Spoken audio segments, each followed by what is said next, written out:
大家好，欢迎来到烟虎味厨房。今天在超市花15块钱买了3斤大骨头，价格还是非常的便宜。不知道你们那边卖多少钱一斤呢？今天就分享酒店不外传炖骨头汤的小诀窍，只要记住2放2不放的小秘诀，出锅汤色奶白，汤甜入味，营养全面保留。接下来我们一起来了解一下具体是怎样制作的吧。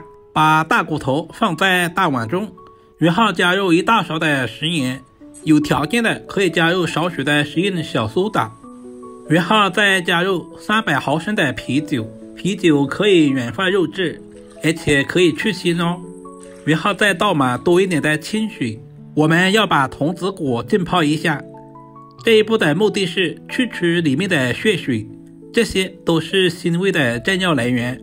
食盐有很强的穿透力，可以浸泡出排骨里面的血水以及各种杂质，放在一旁浸泡20分钟左右。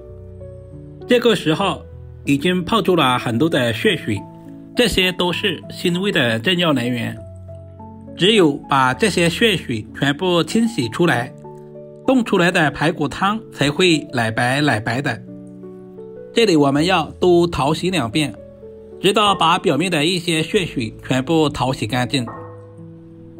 再次加入多一点的清水，充分的把排骨表面的一些杂质淘洗干净。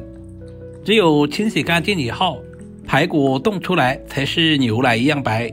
这里我们要把水洗至很清澈，洗至成视频中这样就差不多了。起锅不要放油，把处理好的排骨直接放在锅中，把2块稍微大一点的给刀切成4块，这样方便下一步的操作。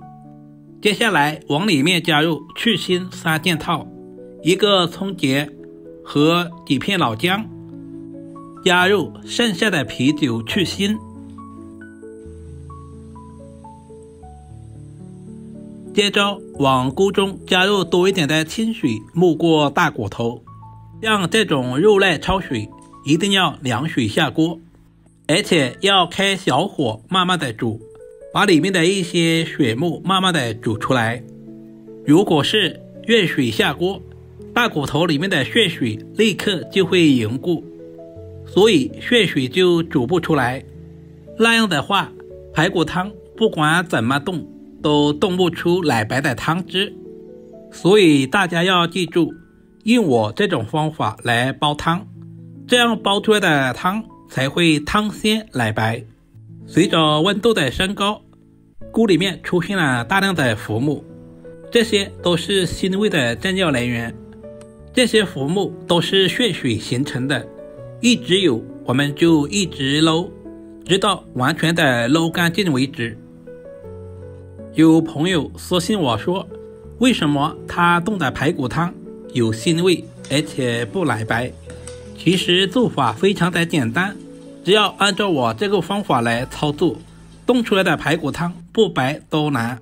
水开以后大约煮3分钟左右，把排骨完全的煮透，我们捞出来，放在准备好的温水中清洗干净。这里一定要是温水哦。如果是凉水的话，排骨表面的一些脏东西洗不干净。由于热胀冷缩的原理，炖出来的排骨吃起来会很柴。把所有排骨表面的一些浮沫充分的清洗干净。把洗好的排骨控干水分，放在准备好的碗中备用。所有食材准备好，我们开始操作。炖排骨汤我们一定要加入猪油，猪油1小块就可以，千万不能太多。把猪油炒至融化。接下来把大骨头放在锅中，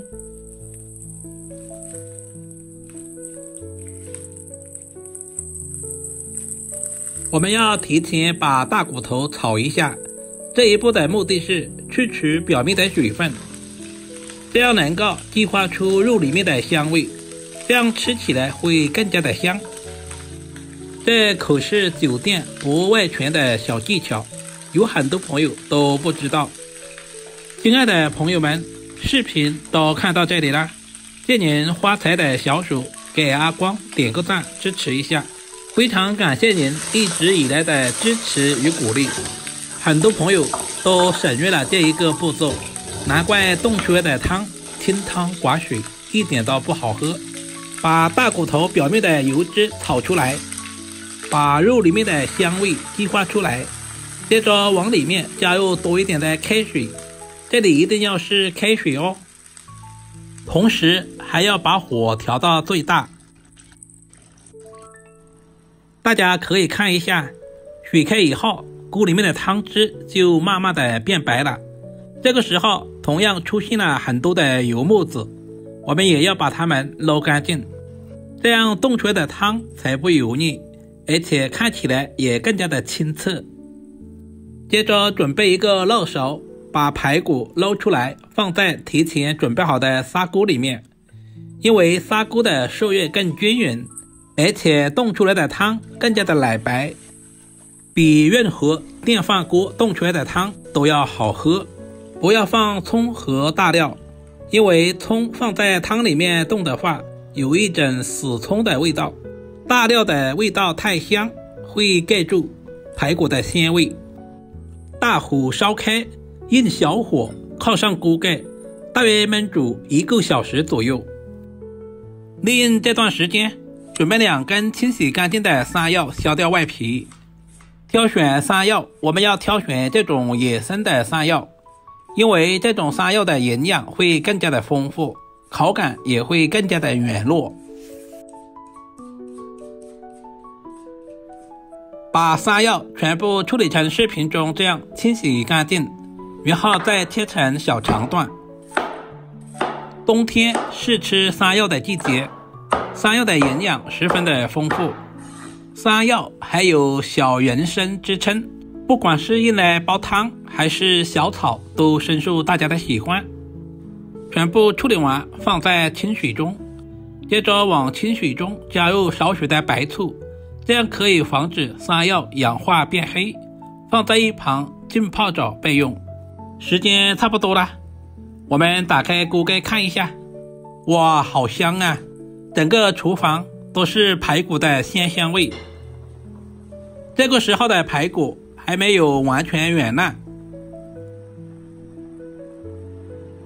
接下来把准备好的山药放在锅中，再次靠上锅盖，大约焖煮10分钟左右。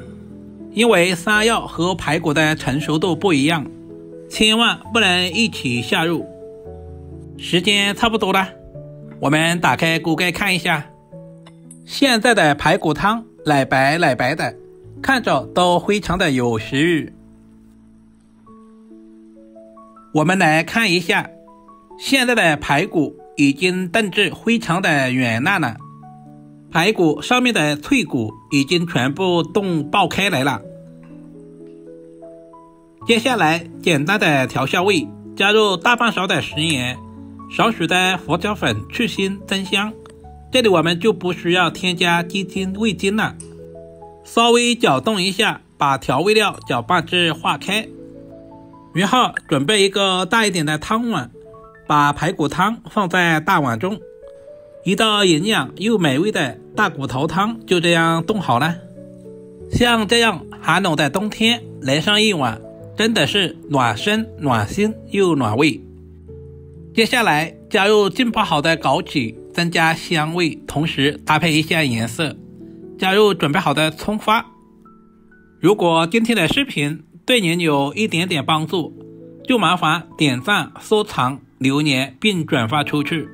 另外头像还可以看到更多家常菜制作视频。好了，今天的视频就简单的分享到这里啦，我们下个视频再见吧。